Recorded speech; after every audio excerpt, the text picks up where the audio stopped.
स्वागत है आप सभी का एक बार फिर से हमारे चैनल भक्ति बाइट्स पर। आप सभी को जीवित पुत्रिका व्रत की ढेर सारी शुभकामनाएं।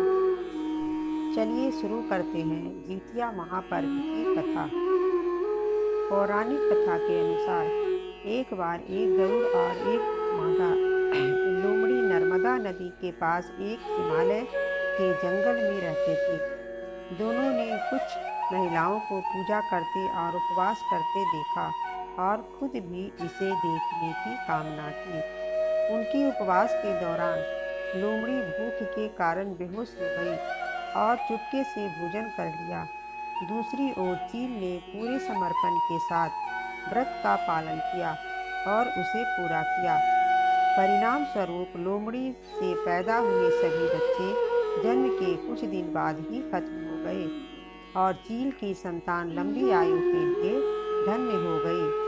पार्वती जी ने एक स्थान पर स्त्रियों को विलाप करते देखा तो शिव जी से उसका कारण पूछा। शिव जी ने बताया कि इन स्त्रियों के पुत्रों का निधन हो गया है, इसलिए ये विलाप कर रही हैं। पार्वती जी बहुत दुखी हो गई। उन्होंने कहा, हे नाथ, एक माता के लिए इससे अधिक हृदय विदारक बात क्या हो सकती है कि उसके सामने उसका पुत्र मर जाए। इससे मुक्ति का कोई तो मार्ग हो, कृपया बताएं।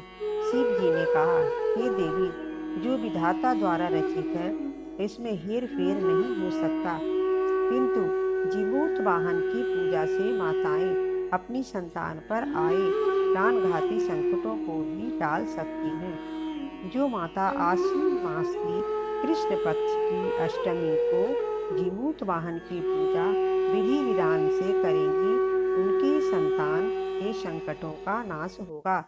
पार्वती जी के अनुरोध पर शिव जी ने उन मृत बालकों को पुनः जीवित कर दिया।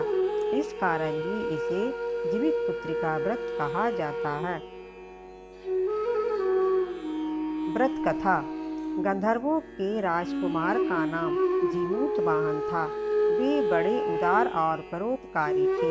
जीमूत वाहन के पिता ने वृद्धावस्था में वानप्रस्थ आश्रम में जाते समय उनको राज सिंहासन पर बैठाया, किंतु इनका मन राजपाट में नहीं लगता था।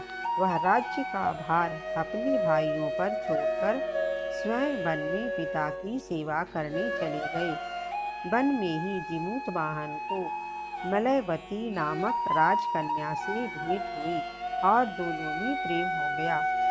एक दिन जब वन में भ्रमण करते हुए जीमूत वाहन काफी आगे चले गए, तब उन्हें एक वृद्धा विलाप करते हुए दिखी। पूछने पर वृद्धा ने रोते हुए बताया, मैं नागवंश की स्त्री हूँ। मुझे एक ही पुत्र है। पक्षीराज गरुड़ के कोप से मुक्ति दिलाने के लिए नागों ने यह व्यवस्था की है कि वे गरुड़ को प्रतिदिन भक्षण हेतु एक युवा नाग सौंपते हैं। आज मेरे पुत्र शंखचूड़ की बलि का दिन है। आज मेरे पुत्र के जीवन पर संकट है और थोड़ी देर बाद ही मैं पुत्रविहीन हो जाऊंगी।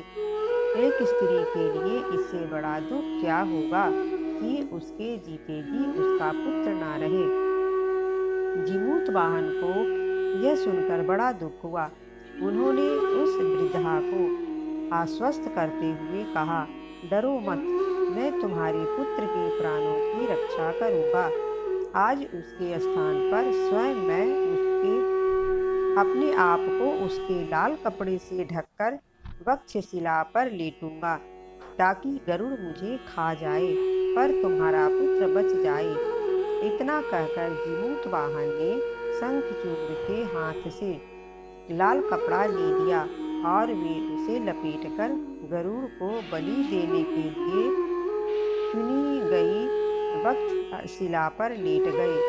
नियत समय पर गरुड़ वेग से आए और वे लाल कपड़े में ढके जीमूत वाहन को पंजे से दबोकर पहाड़ के शिविर पर जाकर बैठ गए। गरुड़ ने अपनी कठोर चोंच का प्रहार किया और जीमूत वाहन के शरीर से मांस का बड़ा हिस्सा नोच लिया। इसकी पीड़ा से जीमूतवाहन की आंखों से आंसू बह निकले और वह दर्द से कराहने लगे। अपने पंजे में पकड़े प्राणी की आंखों में से आंसू और मुंह से कराह सुनकर गरुड़ बड़े आश्चर्य में पड़ गए, क्योंकि ऐसा पहले कभी न हुआ था। उन्होंने जीमूतवाहन से उनका परिचय पूछा। जीमूतवाहन ने सारा किस्सा कह सुनाया कि कैसे एक स्त्री के पुत्र की रक्षा के लिए वह अपने प्राण देने आए हैं। आप मुझे खाकर भूख शांत करें। गरुड़ उनकी बहादुरी और दूसरे की प्राण रक्षा के लिए स्वयं का बलिदान देने की हिम्मत से बहुत प्रभावित हुए। उन्हें स्वयं पर पछतावा होने लगा। वह सोचने लगे कि एक यह मनुष्य है जो दूसरे के पुत्र की रक्षा के लिए स्वयं की बलि दे रहा है, और एक मैं हूँ जो देवों के संरक्षण में हूँ किंतु दूसरों की संतान की बलि ले रहा हूँ। उन्होंने जीमूतवाहन को मुक्त कर दिया। गरुड़ ने कहा, हे उत्तम मनुष्य, मैं तुम्हारी भावना और त्याग से बहुत प्रसन्न हूँ।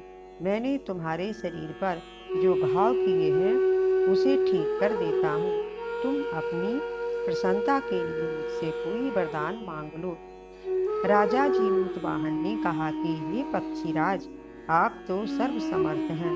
यदि आप प्रसन्न हैं तो वरदान देना चाहते हैं तो आप सर्पों को अपना आहार बनाना छोड़ दें। आपने अब तक जितने भी प्राण लिए हैं उन्हें जीवन प्रदान करें। गरुड़ ने उन सबको जीवन दान दे दिया और नागों की बलि न लेने का वरदान भी दिया। इस प्रकार जीमूतवाहन के साहस से नाग जाति की रक्षा हुई। गरुड़ ने कहा, तुम्हारी जैसी इच्छा वैसा ही होगा।